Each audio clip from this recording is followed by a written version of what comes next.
प्रधानमंत्री नरेंद्र मोदी आज राजस्थान के बीकानेर दौरे पर थे। उन्होंने आज 6,000 करोड़ रुपए से ज्यादा की विकास योजनाओं की शुरुआत की। आज इस वीडियो में बात करेंगे कि पीएम मोदी ने पाकिस्तान से कड़े शब्दों में क्या कहा। साथ ही बात करेंगे कि क्या ठाकरे बंधु फिर से एक होंगे।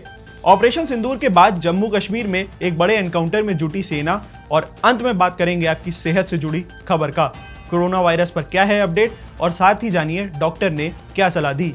खबरों का सिलसिला शुरू करते हैं। नमस्कार, मेरा नाम है अंश कपूर, आप देख रहे हैं समय इंडिया एट 9। सबसे पहले बात करते हैं पीएम मोदी ने पाकिस्तान को कड़े शब्दों में क्या कहा। प्रधानमंत्री नरेंद्र मोदी आज राजस्थान के बीकानेर दौरे पर थे। उन्होंने 6,000 करोड़ रुपए से ज्यादा की विकास योजनाओं की शुरुआत की। सुबह पीएम मोदी ने करणी माता मंदिर के दर्शन किए और फिर अमृत भारत स्टेशन योजनाओं के तहत बने रेलवे स्टेशनों का उद्घाटन किया। इस दौरान उन्होंने पाकिस्तान को चेतावनी देते हुए कहा कि अब पाकिस्तान से बात सिर्फ पीओके को लेकर की होगी।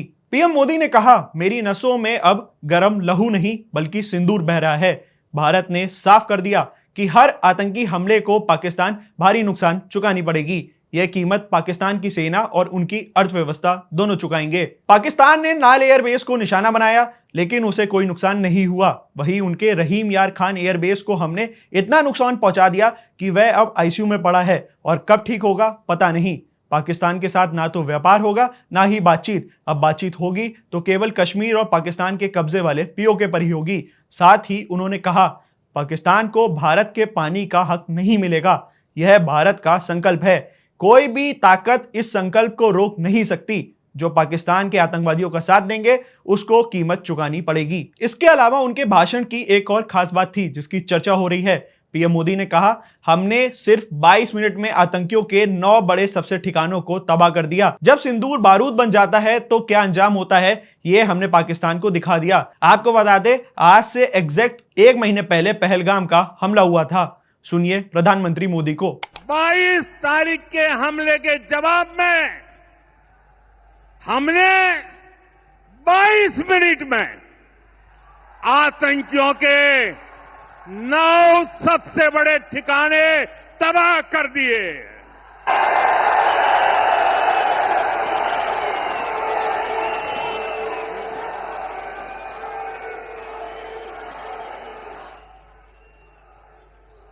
दुनिया ने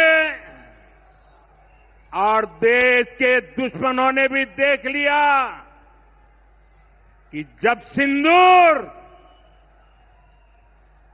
सिंदूर बारूद बन जाता है तो नतीजा क्या होता है। अब बात करते हैं आज की दूसरी बड़ी खबर का। क्या ठाकरे बंधु फिर से एक होंगे। महाराष्ट्र की राजनीति में ठाकरे परिवार एक बार फिर से चर्चा में है। राज्य में लंबे समय तक दबदबा रखने वाली उद्धव ठाकरे की शिवसेना जिस हाल से गुजर रही है वो उसका हाल इससे पहले कभी ऐसा नहीं हुआ। कभी सीएम की कुर्सी पर बैठने वाले उद्धव ठाकरे राजनीति की अस्तित्व की लड़ाई लड़ रहे हैं। कहते हैं मरता क्या ना करता। अब यही हाल उद्धव ठाकरे और उनकी पार्टी का हो रखा है। महाराष्ट्र की राजनीति में किसी तरह ठाकरे परिवार फिर से उठ सके उसके लिए अपने भाई को भी साथ लेने की कोशिश कर रहे हैं। इसके लिए बाकायदा शिवसेना ने साफ कर दिया कि उद्धव ठाकरे अपने चचेरे भाई और एमएनएस के प्रमुख राज ठाकरे के साथ गठबंधन के लिए तैयार हैं। एक मीडिया रिपोर्ट के मुताबिक बुधवार को शिवसेना के विधायक अनिल परबर ने कहा कि उद्धव पुराने विवादों को भूलकर राज ठाकरे के साथ बातचीत करने को तैयार हैं। अब गेंद राज ठाकरे के पाले में है। उन्होंने महाराष्ट्र के हित में फैसला लेना होगा। अनिल परबर ने प्रेस कॉन्फ्रेंस में कहा कि उद्धव ठाकरे ने पहले ही कह दिया कि वो सभी पुराने झगड़े को भूलकर उन्हें अपनाने को तैयार हैं। अब राज ठाकरे को तय करना होगा कि वह हमारे साथ आना चाहते हैं या नहीं। महाराष्ट्र के लोग चाहते हैं कि ठाकरे बंधु एकजुट हो। परबर ने आगे कहा कि शिवसेना कभी बातचीत का रास्ता बंद नहीं करेगी। अगर उद्धव और राज की मुलाकात होती है तो दोनों मिलकर फैसला लेंगे और कार्यकर्ता इसका पालन करेंगे।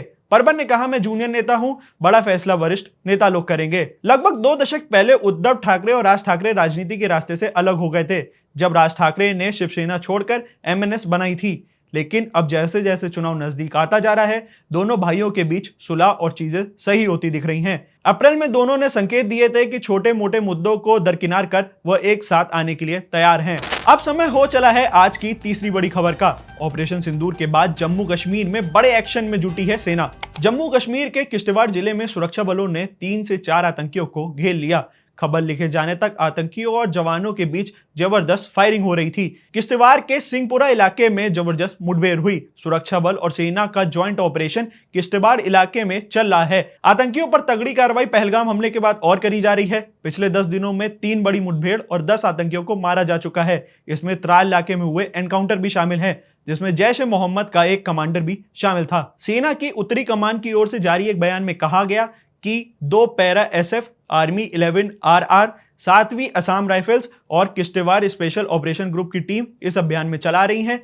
जंगल में तलाशी अभियान के दौरान आतंकियों के साथ आमना सामना भी हुआ है। सेना और सुरक्षा बल पहलगाम हमले में शामिल आतंकियों की तलाश में जंगलों की छानबीन कर रहे हैं। ये आतंकी लगातार अपना ठिकाना बदलते जा रहे हैं। माना जा रहा है कि हाशिम, मूसा, आदिल, हुसैन और अली भाई नाम के आतंकी पहलगाम हमले में भी शामिल थे।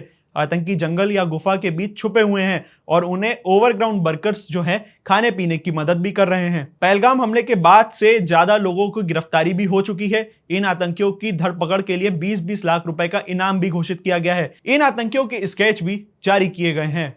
उधर जम्मू कश्मीर में आतंकियों के मददगारों पर भी शिकंजा कसा जा चुका है। पाकिस्तान में 4 आतंकी हैंडलर्स की संपत्ति भी 20 मई तक जब्त की गई। अब अंत में बात करते हैं आपकी सेहत से जुड़ी खबर का।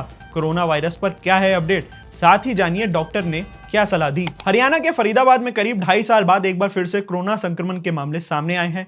जिला स्वास्थ्य विभाग ने पुष्टि की कि सेहतपुर निवासी 28 वर्षीय युवक कोरोना संक्रमित पाया गया। युवक एक निजी कंपनी में सिक्योरिटी गार्ड के पद पर तैनात था। उसे कुछ दिनों से बुखार, खांसी, जुकाम जैसी शिकायतों से वह पीड़ित भी था। चिकित्सीय सलाह के बाद उसे दिल्ली के सफदरजंग अस्पताल भेजा गया, जहां उसकी कोरोना जांच कराई गई। मंगलवार देर शाम उसकी रिपोर्ट पॉजिटिव आई।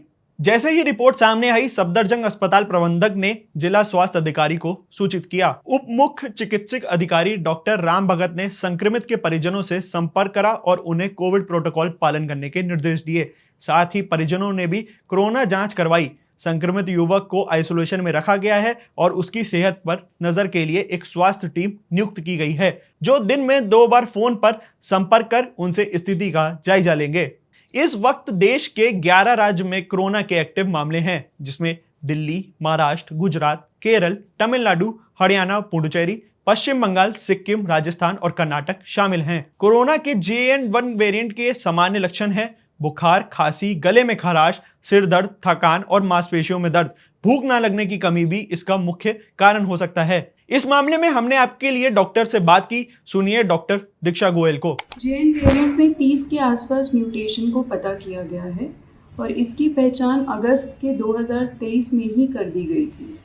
JN.1 तेज़ी से फैलता है। जो लोग संक्रमित हो चुके हैं और जिन्हें वैक्सीन लग चुकी है उन्हें भी हो सकता है और उन्हें ज़्यादा होने का प्रभाव है, पर लक्षण उतने खराब नहीं माने गए हैं अभी तक।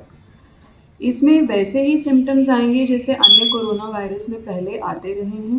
गले में खराश, बुखार, खांसी, बदन दर्द, मुंह में स्वाद चले जाना, छींकें आना, सर दर्द, यही सब देखा गया है अभी तक।